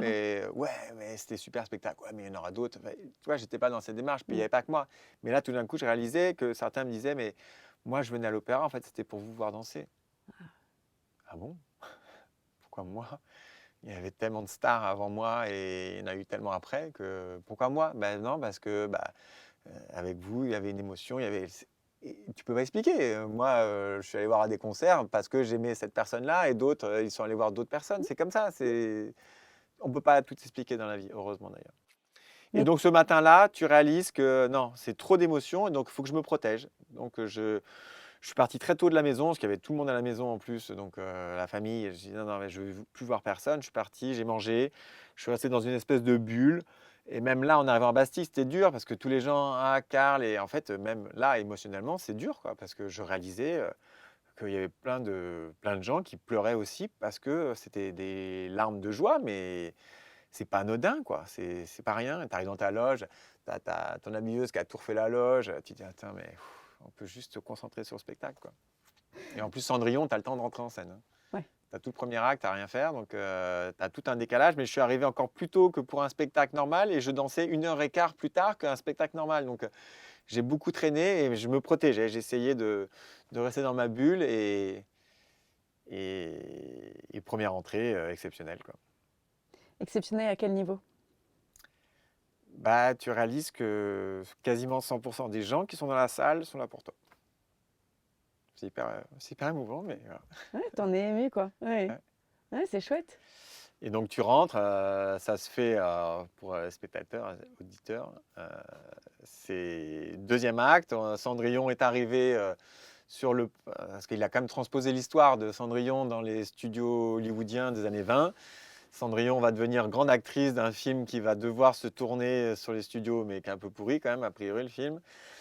Et on attend l'acteur vedette, la star, qui arrive en haut d'un grand escalier. Donc c'est annoncé, Prokofiev l'annonce très très bien, et il arrive. Et là, il y a une salle entière qui se met à applaudir, et limite, je n'entendais plus la musique. Parce que tu dois danser sur une musique, et ça applaudissait, ça applaudissait. Ça, c'est le souvenir que j'en ai. De me dire, mais non, mais arrêtez-vous maintenant, parce qu'il faut quand même que je sois en musique, quoi. J'arrive pas à entendre la battue, enfin réellement. Donc voilà, fin de variation. Et là, en fait, ça y est, t'es parti. Tu dis, en fait, peu importe ce soir si je danse bien, si je danse mal. J'avais oublié que c'était filmé à ce moment-là, parce que j'étais dans le spectacle. Et je me suis dit, les gens sont en fait venus pour moi, pas pour un spectacle. Donc on s'en fout. Et ça s'est bien passé quand même. On va pas non plus faire, j'ai fait de la merde. Et t'as pu le revoir un peu sur Arte, non? Tu l'as revu? J'ai revu des images, ouais. T'en étais content? Je reste dans l'émotion, en fait, même toi d'en parler. Donc c'est assez dur de regarder ça. Ouais. Mais c'est assez dur, pourquoi finalement? Parce que moi, je ne suis pas à vouloir me congratuler. Et là, ça fait remonter trop d'émotions. Donc, je préfère être dans l'action. Voilà, là, j'ai tout à transmettre. J'ai des choses encore à apporter pour les générations à venir. Quand je serai à la retraite, vraiment, que j'aurai débranché de la danse, oui, je pense qu'il y aura ce plaisir de se dire, si j'ai des petits-enfants, voilà, ton grand-père, il a fait ça. Voilà, pourquoi pas. Toi, de les inspirer aussi, eux. Bien sûr. En tout cas, c'est ce que tu essayes déjà de faire, d'inspirer. Parce que déjà, quand tu as fait tes adieux, tu savais que tu voulais transmettre. Ouais, ça c'est une chose que j'ai toujours voulu faire. Mais j'étais déjà élève à l'école de danse, je voulais transmettre. C'était un truc de dingue. Donc tant mieux. Donc c'était la fin de quelque chose, mais le début d'autre chose aussi. Ouais. Et si je danse encore aujourd'hui, c'est aussi parce que je suis maintenant dans ce projet de mon premier ballet. Parce que j'avais toujours dit, et ma femme, elle l'avait entendu, elle me l'a bien rappelé de temps en temps, tu m'avais promis à la retraite que tu danserais plus, mais finalement tu danses encore. Mais je danserais différemment malgré tout. Mais c'est important de garder cette condition physique aussi. Et là, par rapport au spectacle, je pense que c'est important d'apporter mon expérience, ma maturité aussi à tous ces jeunes. C'est des vases communicants. On se sert de leur énergie et inversement. Donc justement, parle-nous un petit peu de la naissance de mon premier ballet, le tout premier.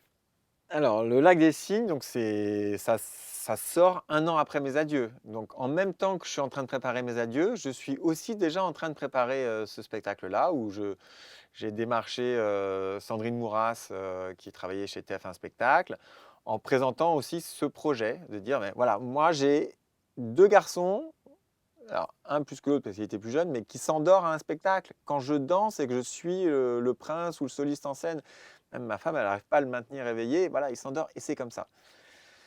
Il fallait retrouver un format adapté.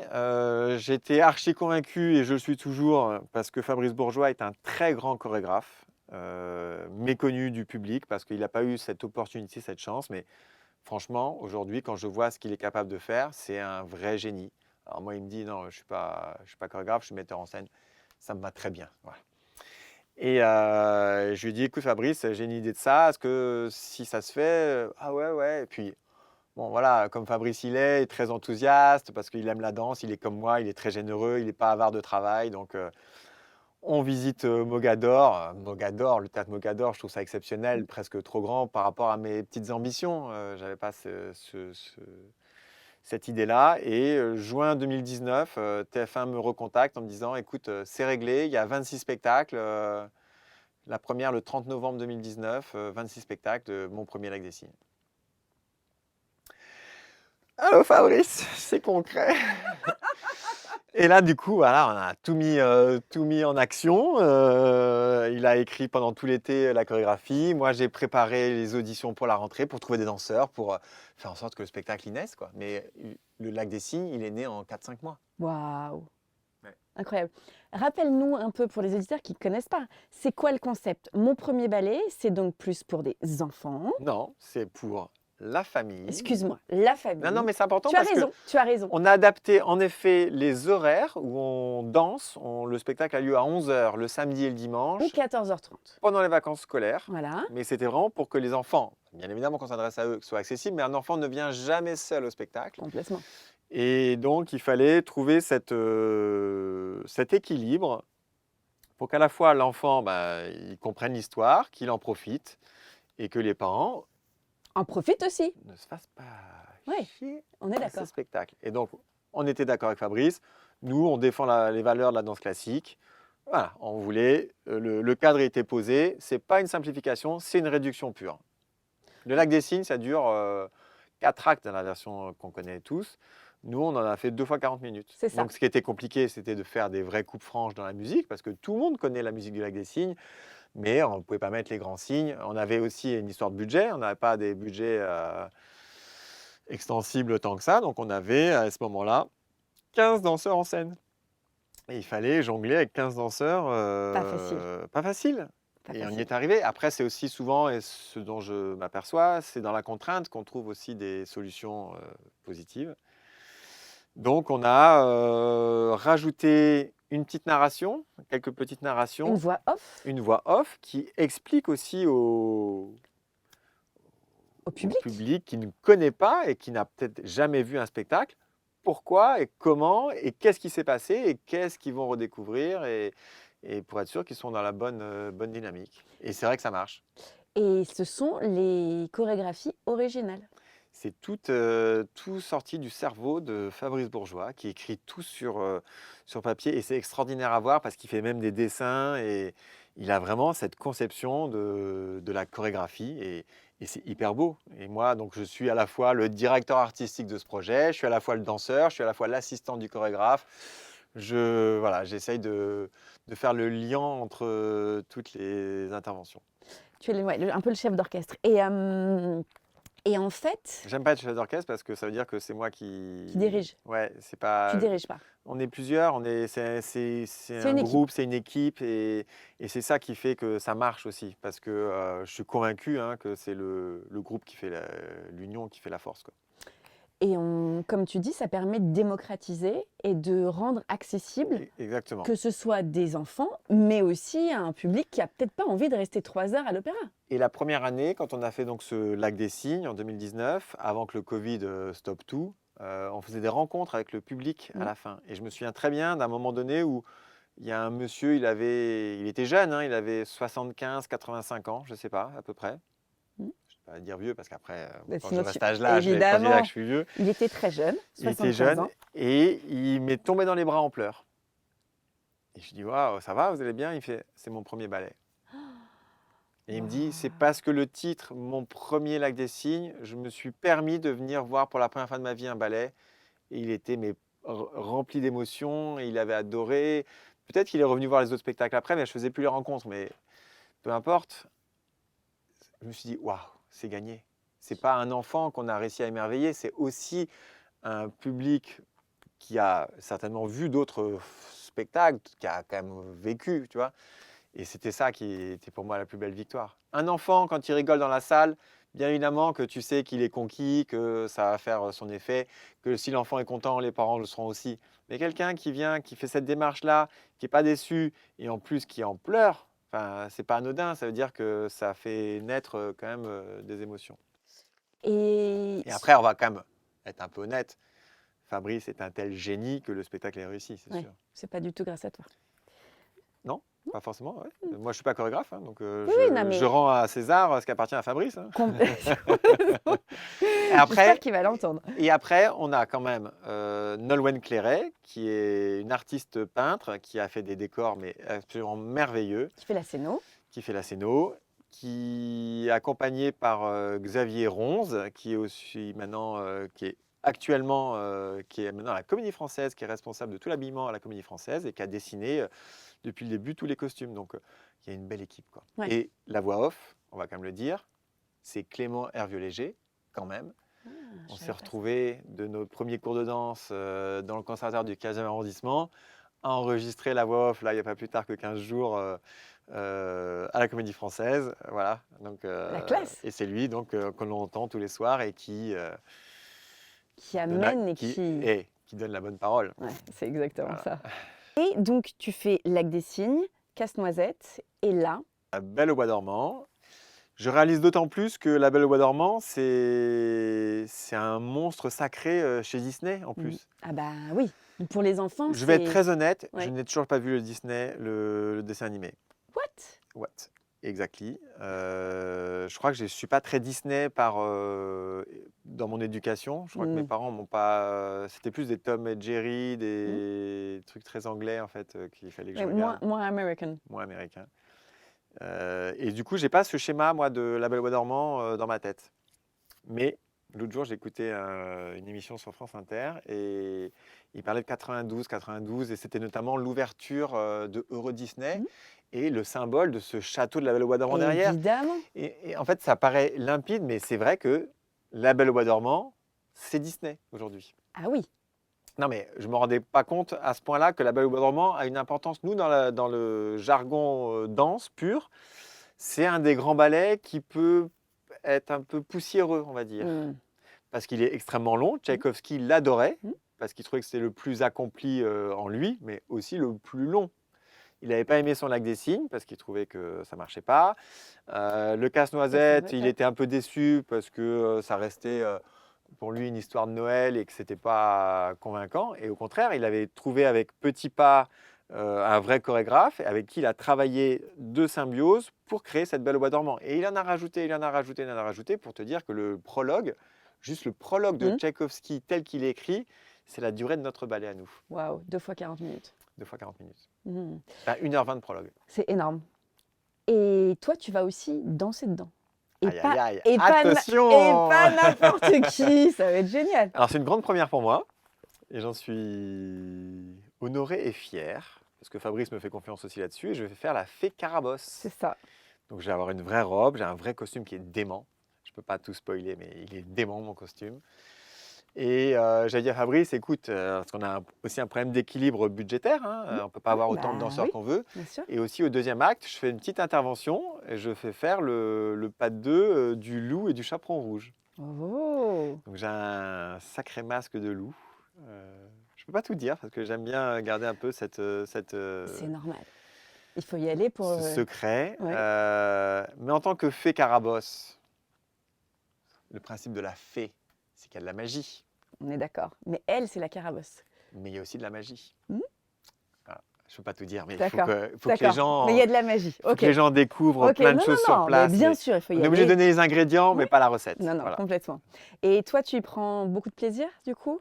Ah ben jusque-là, et tous les jours, j'approfondis, j'essaye de comprendre toutes les subtilités d'un personnage, parce que c'est pas rien, même si les interventions ne sont pas forcément les plus longues, on n'a que 40 minutes et c'est pas moi la star, on va être très honnête. Non, mais c'est génial, c'est génial. Et tu Je suis comme un petit gamin C'est ce encore que j'allais dire. à 48 ans, et c'est ça qui me permet aussi d'avoir cette énergie pour venir aller tous les samedis et dimanches, prendre le groupe avec moi et de faire un vrai spectacle. Le public où il y a beaucoup d'enfants, j'imagine qu'il est complètement différent. Ça doit être génial. Eh bien, le public est très attentif. Il y a toujours une mise en place de 1, 2, 3 minutes où les enfants, tu sens qu'ils étaient dans cette dynamique d'énergie de parler entre eux, avec les parents. Le début, ça commence avec la musique, la narration, on explique. Ah ouais, mais moi, je vois pas de danseuse. Et dès que ça commence à danser, silence. Et c'était très flagrant sur les 2 premiers Ballets. Ouais, parce que tu as le pas 2 du cygne blanc, alors que ça fait déjà 35 minutes qu'ils sont là, assis, sans pouvoir bouger. Il n'y a pas un bruit pendant le pas de 2. Et tu sens tous les enfants qui... Parce que moi, j'y allais pendant le pas de 2, j'allais dans la salle, j'étais en fond de salle et je voyais tous les enfants, mais dès qu'il y avait une intervention en scène, ils suivaient du regard les trucs qui se passaient en scène. C'est pas genre, bon, je suis en train d'attendre que ça se passe et puis je vais aller acheter les bonbons à l'entracte. Non, c'est pas ça De du toute tout. manière, ce qui est génial avec les enfants, c'est qu'ils ne mentent pas. Ah, ils ne mentent jamais. Et un enfant qui a aimé, ça se voit. Ouais. Donc Et ça, jusque-là, ils ont toujours aimé. Ouais. Donc, et moi, souvent, les parents me disent, mais moi, mon fils, il a 3 ans, est-ce que tu crois que c'est trop jeune? Je fais, attends, est-ce que ton enfant, il tient 35 minutes, 40 minutes devant un dessin animé, par exemple? Je dis, mais c'est pareil, en fait, il aura son dessin animé à lui, il aura un vrai spectacle où, s'il ne comprend pas un truc, il y aura papa ou maman ou grand-papa ou grand-maman qui sera à côté et qui va lui dire, non mais là, regarde, qui va pouvoir lui parler. Parce qu'à l'Opéra de Paris, souvent, on est dans le côté, chut, c'est pas bien de parler au spectacle. Mais là, mais non, mais là, ouais, mais là, tu vois, regarde, ça là, c'est la princesse qui vient d'arriver. Et là, ça, c'est ses copines à côté. Ah, d'accord, ok. Voilà, il a compris, donc Bah oui. il peut suivre légitimement, sereinement, seul, la fin de l'histoire. Et puis, il y a la voix off, et puis donc qui accompagne. Franchement, là, c'est pas parce que c'est notre spectacle, mais ouais, je suis pour l'instant très fier de ce qu'on va proposer. Et ça va être ma dernière question, qui est toujours la même. Pour toi, c'est... J'ai peur. Quoi? Vas-y, j'ai peur. J'espère que tu as peur. Est-ce que tu seras noté? Sinon, ta meuf, elle C'est ça. va te Alors, t'as quitter. vu, là Je l'ai eu au téléphone, elle m'a dit que si tu réponds mal. C'est quoi pour toi les pouvoirs de la danse? Ouh, ça, c'est une vraie bonne question qui me demande réflexion. Les pouvoirs de la danse. Et l'essence de la danse, ouais. Un, c'est la grâce quand même. Ça te permet de vivre aussi les choses très sereinement. On peut vraiment s'épanouir à travers la danse, toute forme de danse, pas que la danse classique pour le coup. Et j'insiste quand je vois des enfants, parce que moi j'enseigne à l'école de danse et qu'il n'y a pas la place pour tout le monde, mais j'insiste que même ceux qui sont renvoyés continuent à faire de la danse parce que ça va vous mener très loin. Je suis convaincu qu'il y a tellement de... Il y a tellement de liens connectés et la connexion elle se fait à travers la danse. Le Parce collectif, comme tu disais. Ouais, là, c'est plus que du collectif, c'est vraiment de découvrir à travers la danse qu'il y a de la géométrie, qu'il y a de la musique, voilà, il y a tout ça qui intervient à un moment très précis et qu'à travers beaucoup de réflexions, tu t'aperçois que la danse, elle est omniprésente en nous. C'est primaire quand même finalement de vouloir bouger, de bouger son corps, d'entendre une musique et on a souvent le voisin qui est là et qui tape le rythme avec toi, mais c'est de la danse déjà. Parce que Je suis tout à fait c'est d'accord. pas grand-chose, mais c'est beaucoup déjà. Donc non, la danse, c'est universel. C'est tout? Ah, c'est déjà beaucoup, universel, c'est déjà énorme. Ouais, c'est sûr. Parce que c'est étonnant que tu me dises que la grâce. Je suis assez... Mais comme- après, il y a la puissance, mais ça presse, chacun le voit à sa manière. Bien sûr. Non, mais il y a plein de définitions pour la danse. Quand, Mais moi, je voudrais la tienne, en fait. Je m'en fous de la définition, je voudrais la tienne. Qu'est-ce que toi, la danse, t'a permis réellement? travail et plaisir. Allier les deux. Travail, plaisir. La danse, ça reste du travail parce que ça a été mon métier. Et dans ce métier-là, je n'ai eu que du plaisir. C'est déjà pas mal. C'est pas mal. C'est déjà pas mal. Merci beaucoup, Karl. Merci d'avoir partagé ce moment avec Karl Paquette. Si cet épisode a trouvé un écho en vous, je vous invite à vous abonner, à laisser 5 étoiles ou un mot. C'est ce qui permet à ces voix de continuer à résonner. On se retrouve dimanche prochain pour une nouvelle histoire, un autre regard et une autre manière de faire danser le monde.